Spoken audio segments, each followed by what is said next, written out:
Eu quero começar essa live de hoje ajustando algo muito importante da nossa conversa anterior, porque sem esse ajuste a gente cai facilmente em um lugar que não ajuda ninguém. Quando a gente fala que o casal virou adversário sem perceber, isso não significa que um está certo e que o outro está errado. Não significa que um ama mais do que o outro ama menos. E muito menos significa que alguém virou vítima enquanto o outro virou o vilão da história. Na maioria das vezes, o que está acontecendo é bem diferente disso. O que eu vejo repetidamente nos atendimentos, duas pessoas bem intencionadas errando juntas. Não errando por maldade, não errando por descaso, mas errando porque cada uma está tentando salvar a relação do seu próprio jeito. E quando cada um tenta salvar usando as estratégias diferentes, sem combinar o esforço de onde um começa, enfim, a anular o outro e o esforço do outro, não dá certo. E esse é o ponto difícil de engolir, eu sei. Porque é muito mais confortável acreditar que o outro está afastando, que só o outro não escuta, que só o outro não muda. Essa leitura alivia momentaneamente a dor, por quê? Coloca toda a responsabilidade fora de você. Mas ela também te deixa sem margem de movimento. O que quase ninguém quer olhar com honestidade é isso aqui. Talvez eu também esteja empurrando enquanto tento me aproximar. Talvez sem perceber, eu também esteja criando exatamente a reação que mais me machuca. Isso não é culpa, é consciência. Quando você olha só para o erro do seu marido, você fica refém. Quando você começa a enxergar onde também erra, você recupera poder. Poder de ajustar, de mudar a dinâmica, de sair do automático. Eu escuto isso com frequência das minhas mentoradas. Elas chegam dizendo que se sentem sozinhas, cansadas, frustradas. E conforme a conversa avança, aparece uma frase muito reveladora. Ah, eu faço tudo para dar certo. Eu tento todas as formas. E é exatamente aí que mora a virada. Porque tentar de todas as formas não significa estar tentando do jeito certo. Para aquela dinâmica específica. Então essa live não é para você se acusar, mas não é também para você se isentar. Ela é para te colocar num lugar mais adulto dentro da relação. Um lugar onde você consegue enxergar que o distanciamento não nasce de uma pessoa ruim, mas de dois adultos bem intencionados sem direção comum, tentando sobreviver emocionalmente. E quando você aceita isso, algo muda imediatamente. A conversa deixa de ser sobre quem falhou e passa a ser sobre como ajustar esse jogo. E é exatamente aí que o casal deixa de ser adversário e começa a ter chances de voltar a jogar no mesmo time. Nenhum casal entra num relacionamento querendo competir. Ninguém acorda um dia pensando, hoje eu vou disputar espaço com você. Hoje eu vou transformar a pessoa que eu amo em adversária. Isso simplesmente não existe. A competição no casamento não nasce de um plano consciente. Ela nasce quando a relação deixa de ser um lugar de segurança emocional e passa a ser um lugar de tensão constante. Um lugar onde você precisa medir palavras, calcular gestos, prever reações. Quando a relação deixa de ser um espaço onde você repousa e vira um espaço onde você se protege, o jogo muda. E muda sem uma reunião, sem um aviso, sem um acordo. E a partir daí, cada um começa a jogar para sobreviver do jeito que sabe. Um fala mais porque tem medo de desaparecer. O outro fala menos porque tem medo de errar. Um insiste porque sente que está perdendo espaço. O outro recusa a continuar e recua porque sente que qualquer passo em falso vira cobrança. E o mais importante aqui é entender isso. Os dois acreditam que estão ajudando. Nenhum dos dois acorda pensando em machucar o outro. Cada um está apenas tentando não perder algo que considera essencial. E aqui eu faço uma vírgula, por quê? Desde que não estejamos falando aqui de um relacionamento abusivo. Nós fizemos uma live uma semana atrás. Se você está me acompanhando agora e não viu essa live, corre lá no nosso YouTube, youtube.com/juntos na mesma direção. Tem uma live sobre os tipos de relacionamento. E obviamente que num relacionamento abusivo, sim, um acorda querendo machucar o outro. Mas esse relacionamento, esse tipo de relacionamento não tem solução. Eu não estou falando aqui para você que está no relacionamento abusivo. Se você está me ouvindo e está no relacionamento abusivo, você tem que sair daí. Não tem que pensar em solução. Mas para todos os outros tipos de relacionamento, funcional, não funcional e tóxico, tem o que se fazer. E nenhum dos dois acorda, hoje eu vou lascar com ele ou com ela.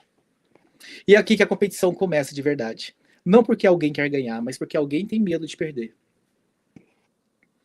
Perder conexão, perder respeito, perder identidade, perder o lugar dentro da relação. Quando o medo entra, o jogo deixa de ser colaborativo. O foco sai de nós e passa para a autopreservação. E isso muda completamente o comportamento, mesmo que o amor ainda exista. Quem fala mais acredita que se parar de falar, vai desaparecer. Que se não insistir, vai ser esquecida. Que o silêncio significa abandono. Então, aumenta o volume, a frequência, a explicação. Não para dominar, mas para existir. Quem fala menos acredita que se abrir vai perder o controle. Que se falar errado vai piorar tudo. Que qualquer conversa vira acusação. Então, ela reduz, se fecha, responde pouco. Não para punir, mas para se proteger. E sem perceber, o casal entra num ciclo onde o movimento ativa exatamente o medo do outro. Quanto mais um tenta se aproximar, mais o outro sente ameaça. Quanto mais um se protege, mais o outro sente a rejeição. Isso não é falta de amor. É falta de segurança emocional compartilhada. Quando a relação vira um território instável, cada um passa a defender o próprio lugar. E defender lugar é muito diferente de construir vínculo. A defesa cria distância mesmo quando a intenção era a aproximação. É por isso que muitos casais se olham e dizem: eu não sei em que momento a gente virou adversário. Não houve um evento específico, não houve uma grande briga. Houve apenas um acúmulo de tentativas desencontradas de não perder. Entender isso muda tudo. Porque mostra que a competição não nasceu da maldade de ninguém. Ela nasceu do medo silencioso que foi tomando espaço, quando a relação deixou de ser um lugar seguro para ambos ao mesmo tempo. Aqui eu quero falar com você, mulher, com respeito e verdade. Sem te colocar contra ninguém. Sem te colocar no lugar de vítima, mas também sem te poupar de uma consciência que é necessária. Muitas vezes, quando você sente que o vínculo está esfriando, a sua reação não é se afastar. É o oposto disso. Você tenta se aproximar mais, você tenta ajustar, você tenta alinhar, você tenta explicar melhor o que está sentindo, o que está faltando, o que você percebeu que mudou. Na sua lógica interna, isso faz todo sentido. Se algo está perdendo entre vocês, você vai em direção àquilo. Se algo está distante, você tenta reduzir a distância. Se o vínculo está ameaçado, você tenta cuidar. O problema não está na sua intenção. O problema está no efeito. Quando a relação já entrou num estado de tensão silenciosa, esse movimento de aproximação pode começar a ser lido do outro lado como uma pressão. Não porque você está pressionando de propósito, mas porque o terreno já não é neutro. Você insiste porque quer proximidade, mas ele recebe como cobrança. Você explica porque você quer ser compreendida, mas ele escuta como crítica. Você repete porque você sente urgência, mas ele sente a invasão de espaço. E aqui tem algo muito importante que quase ninguém fala. O homem não reage apenas ao conteúdo do que você diz. Ele reage ao impacto que aquilo gera dentro dele. E quando ele está sentindo insuficiente, confuso ou em desvantagem emocional, qualquer tentativa de aprofundar vai virar ameaça para ele. Não porque você está errada, mas porque o jogo já virou defensivo. Você fala a partir da dor, ele escuta a partir do medo de falhar. Você fala querendo construir e ele escuta achando que você está avaliando. Você quer alinhar. Ele escuta como se estivesse sendo colocado contra a parede. E nenhuma dessas intenções é ruim, mas o efeito pode ser exatamente o oposto do que você deseja. E é aqui que nasce o primeiro empurrão silencioso. Não é um empurrão explícito, mas uma rejeição clara. um recuo sutil, uma resposta mais curta, um silêncio maior, um desvio de assunto, um adiamento constante, um depois a gente fala que nunca chega. Quando isso acontece, a tendência natural que muitas mulheres têm é de aumentar o esforço, falar melhor, escolher palavras com mais cuidado, explicar com mais exemplos, controlar o tom, controlar a emoção, controlar a si mesmo, e sem perceber, você começa a carregar o vínculo sozinha.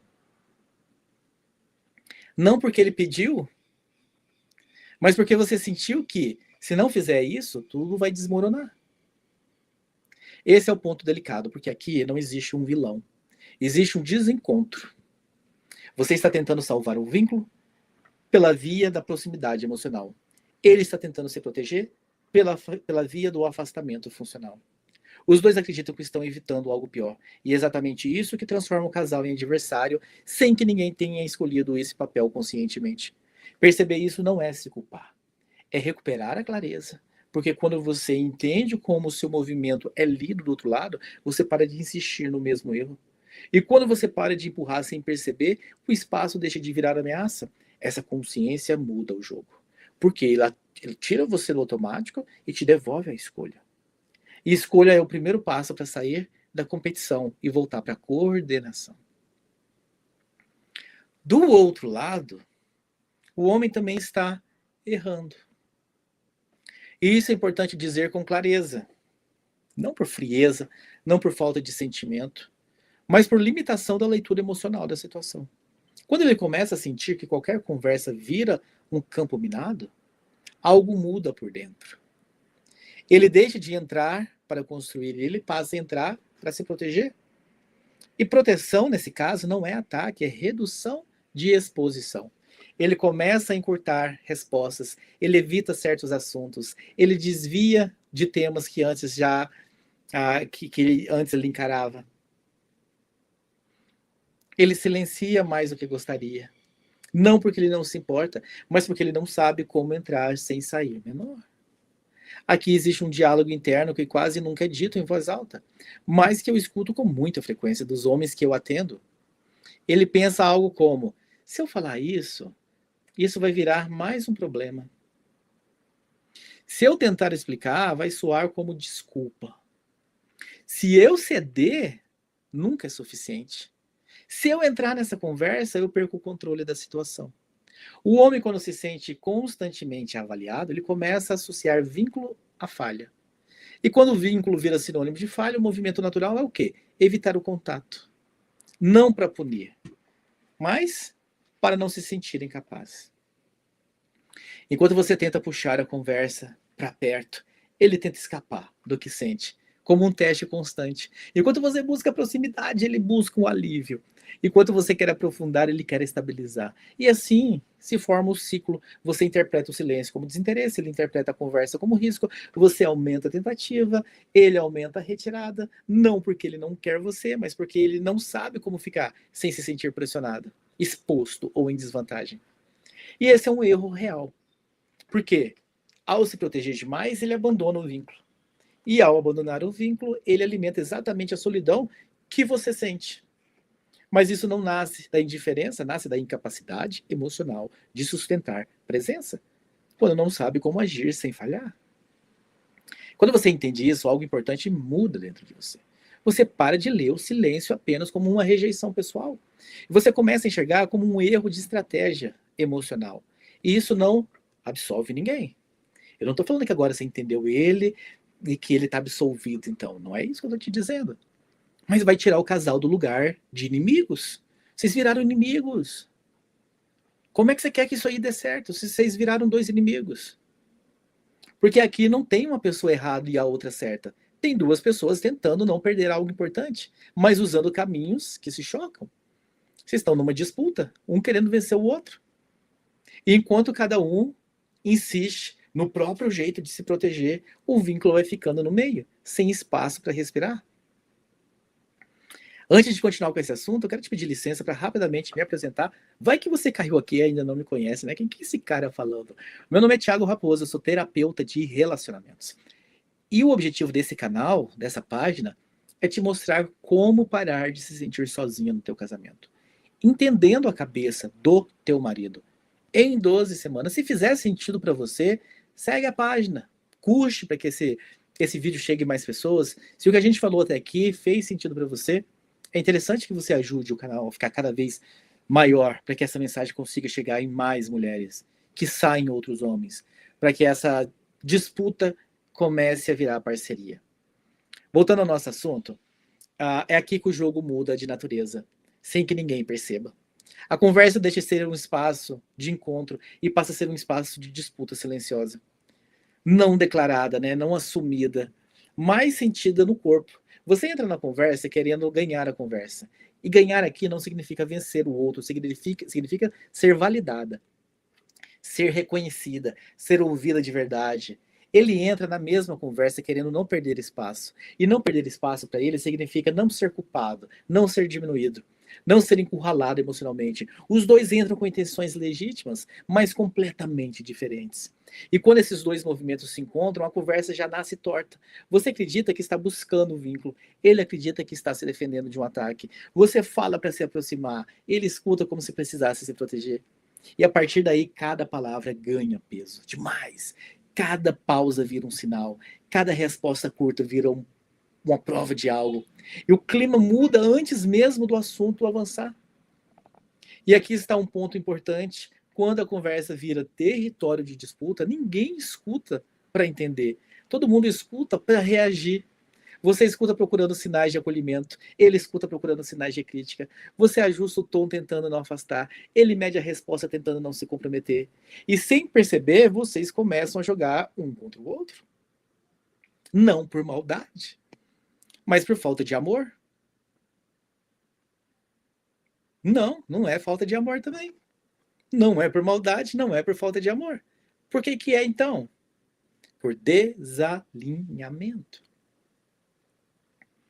O problema não é o tema da conversa. É o lugar interno de onde cada um entra nela. Enquanto você entra querendo essa conexão, ele entra querendo sobrevivência emocional. E esses dois estados não se encontram no meio do caminho, sozinhos. Eles colidem. E esse é o ponto que muitos casais dizem: a gente conversa, mas a gente nunca resolve.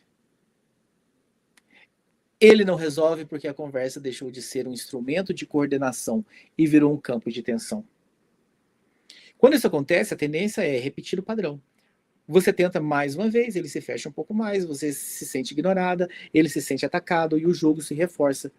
Perceber esse movimento exato é essencial, porque é aqui que o casal deixa de jogar junto e passa a jogar em lados opostos, sem nunca ter combinado isso. E enquanto ninguém percebe que o jogo mudou, todo o esforço só aprofunda a sensação de distância.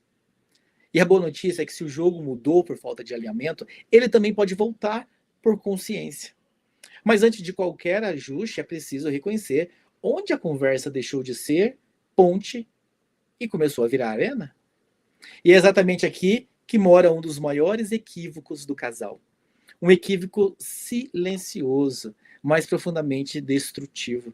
Você começa a ler o afastamento dele como falta de amor. Ele começa a ler a sua insistência como insatisfação constante. E apesar de parecer lógico para cada um, os dois estão errados nessa leitura. Você não está pedindo demais, mas pode estar pedindo do jeito errado para aquele momento da dinâmica. Ele não está rejeitando você, mas pode estar se protegendo do jeito errado para aquele tipo de pressão. E o problema é que enquanto ninguém entende isso, o jogo se cristaliza. O casal deixa de estar em movimento e entra num padrão fixo, previsível e cansativo. Você fala alto demais, não porque quer dominar, mas porque sente que está desaparecendo. Ele se fecha mais, não porque não se importa, mas porque sente que nunca está certo. Você começa a se sentir sozinha, mesmo estando acompanhada. Ele começa a se sentir constantemente atacado, mesmo tentando ficar em paz. E o vínculo que deveria ser um lugar de descanso vira um território de disputa silenciosa. Não uma disputa explícita, mas uma guerra fria, emocional, onde ninguém grita, mas todo mundo se cansa. E aqui acontece algo perigoso. Cada um passa a confirmar a própria narrativa. Você pensa, tá vendo? Ele não liga. Ele pensa, tá vendo? Nunca é o suficiente. E quanto mais essa leitura se repete, menos espaço sobra para curiosidade sobre o outro. O casal para de perguntar o que está acontecendo e começa a assumir intenções. Você assume que ele não quer. Ele assume que você nunca está satisfeita. E essa é a morte lenta do vínculo. Não porque alguém é ruim, mas porque ambos passaram a reagir ao medo, não ao amor. O medo de você é perder a conexão, perder lugar, perder importância. O medo dele é perder valor, perder o controle, perder o respeito. Dois medos legítimos, dois jeitos equivocados de lidar com eles. E enquanto esse erro de leitura não é corrigido, qualquer conversa vira a confirmação do problema. Não importa o assunto, pode ser sobre dinheiro, filhos, sexo, rotina. A conversa sempre escorrega para o mesmo lugar, porque o jogo interno já está armado. E é por isso que tentar conversar melhor muitas vezes não resolve, porque o problema não está na técnica da conversa, está na interpretação que cada um vai fazer do movimento do outro. Quando você entende isso, algo começa a se abrir. Você para de tomar tudo como prova de rejeição. Ele para de tomar tudo como acusação. E esse simples deslocamento já reduz a tensão. Não vai resolver tudo. Não vai desarmar o campo. Mas vai tirar vocês do campo de batalha. Intenso. E o casal tem pela primeira vez em muito tempo a chance de parar de lutar e começar a se entender de verdade. Esse tipo de dinâmica cansa profundamente. E cansa de um jeito difícil de explicar. Não porque existe muita briga, mas porque existe muita vigilância. Você começa a pensar antes de falar. Ele começa a pensar antes de responder. Você calcula o impacto emocional do que você vai dizer. Ele calcula o risco de conflito do que ele vai ouvir. Nada sai espontâneo, nada flui, nada repousa.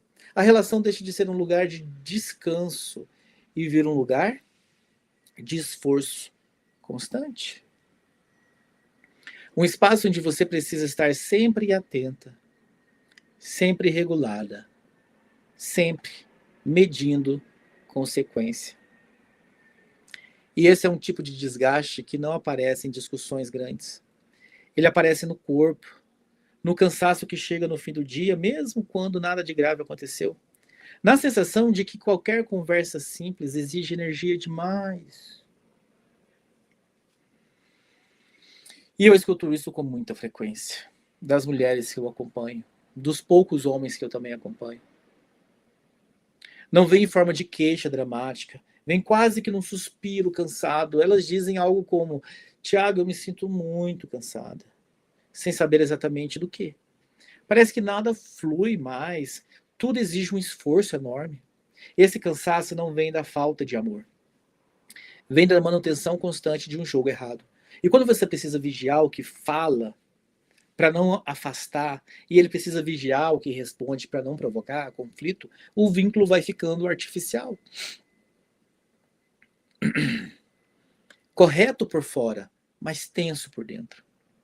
Vocês até convivem, até conversam, até resolvem coisas práticas, mas o corpo está sempre em alerta. E quando o corpo não relaxa, o afeto não cresce. Ele apenas sobrevive. Esse tipo de dinâmica rouba algo muito importante do casal, a leveza. Sabe aquela sensação de poder ser quem se é, sem medo de provocar algo ruim, sem precisar se proteger o tempo todo? A vigilância constante cria distância mesmo na presença. Porque quando você está ocupada, calculando, você não está disponível para sentir. E quando ele está ocupado em se defender, ele não está disponível para se conectar. E é por isso que tanta gente diz: a gente não briga, mas também a gente não se sente perto um do outro. Porque a ausência de briga não significa presença emocional. Às vezes significa apenas contenção. Esse cansaço é o sinal claro de que o jogo está errado. Não porque alguém falhou, mas porque ninguém ensinou como jogar junto sem se desgastar. Quando você entende isso, você para de se culpar por estar cansada, para de culpar o outro por não corresponder. Você começa a enxergar que o problema não é falta de sentimento, é excesso de esforço no lugar errado. E essa consciência já é o primeiro alívio, porque mostra que o vínculo não está morto, ele está exausto de sustentar uma dinâmica que nunca foi combinada. E aqui está a consciência que muda tudo. E ela não é confortável, mas ela é libertadora. Talvez você não esteja apenas sendo afastada. Talvez, sem perceber, você também esteja empurrando a pessoa para longe de você. Não por egoísmo, não por frieza, mas por desconhecimento de como esse movimento é lido do outro lado. E quando você tenta se aproximar sem entender como ele interpreta esse gesto, você ativa a defesa. Não porque ele não queira você, mas porque ele sente que está sendo puxado para um lugar onde ele não sabe existir, sem errar. E quando ele se defende, sem entender o que você realmente está pedindo, ele aprofunda exatamente a solidão que você sente. É um desencontro em cadeia. Você se move buscando vínculo, ele se move buscando proteção. Precisa ficar muito claro para você isso. E quanto mais um insiste no próprio jeito de sobreviver emocionalmente, mais a dinâmica se fecha. Então aqui é importante dizer algo com muita clareza. O adversário não é o outro. O adversário é a dinâmica que se formou entre vocês. Uma dinâmica que ninguém planejou, ninguém escolheu conscientemente, mas que foi sendo construída aos poucos na tentativa de evitar dor. Vou repetir, o adversário não é o teu marido. O adversário que você tem que enfrentar é a dinâmica que vocês dois criaram juntos. Enquanto você acredita que o problema é ele não se mover, você luta contra a pessoa errada. Enquanto ele acredita que o problema é você nunca estar satisfeita, ele também luta contra a pessoa errada. E quando os dois lutam entre si, o jogo continua travado. Esse é um dos pontos mais difíceis de enxergar, porque ela exige que você saia do lugar confortável da sua razão absoluta, né, da sua razão absoluta, e entre num lugar mais adulto. Um lugar onde você se reconhece que pode estar contribuindo para o problema, sem ser culpada por ele. Isso não diminui a sua dor. Isso não invalida o que você sente, mas te devolve algo essencial, que é a margem de ação. Quando você entende que a dinâmica é o problema, você para de tentar consertar o outro. E quando você para de tentar consertar o outro, a tensão diminui. O jogo perde agressividade, o campo começa a se abrir. Eu escuto com frequência isso nas mentorias das mulheres que eu atendo, que dizem que quando eu entendi que não era sobre convencer ele, mas sobre parar de ativar a defesa dele sem perceber, tudo começou a mudar por dentro de mim, mesmo antes de qualquer mudança externa. E essa consciência muda o eixo, ela tira você da posição de quem implora movimento e te coloca na posição de quem entende o tabuleiro. E quem entende o tabuleiro não joga no impulso, joga na estratégia, não para ganhar do outro, mas para sair da disputa. Enquanto vocês brigam tentando provar quem está certo, a relação não anda. Quando vocês começam a enxergar que estão presos no jogo errado, surge a primeira possibilidade real de voltar a jogar juntos. E isso não começa com confronto, começa com clareza. Essa live, então, não é para te culpar, mas também não é para te colocar no lugar confortável de vítima. Você nem é vítima e nem é culpada disso que se formou no seu casamento.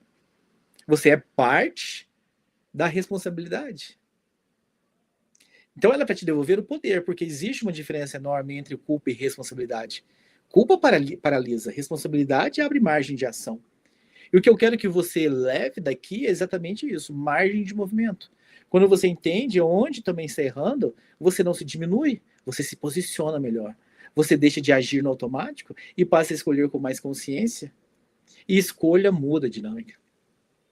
Quando você entende a cabeça do seu marido, você para de interpretar tudo como rejeição pessoal. Você para de transformar silêncio em desamor. Você para de transformar a defesa em desprezo. E isso sozinho já diminui muito a solidão interna. Mas deixa eu ser bem claro aqui. Entender isso não é se calar. Ajustar não é se anular. Sair do jogo errado não significa engolir tudo ou aceitar menos do que você merece. Significa parar de usar estratégias que só reforçam o afastamento. Quando você ajusta o seu lugar no jogo, o jogo inteiro responde. Não porque você controla o outro, mas porque a dinâmica é um sistema que, se você faz uma alteração no sistema, o sistema inteiro muda, né? Quando uma peça muda de posição, o sistema se reorganiza. Eu vejo isso acontecendo com frequência nas mulheres que eu acompanho. Elas chegam cansadas, confusas, sentindo que já tentaram de tudo. E quando elas começam a enxergar isso, uma transformação gigantesca acontece. Quando existe clareza, o vínculo deixa de ser guerra. E quando o vínculo deixa de ser guerra, a solidão começa a perder espaço. Nós vamos continuar progredindo nesse assunto, nessa clareza, nas nossas próximas lives. Quero agradecer a todos que ficaram comigo até aqui. Um abraço e tchau.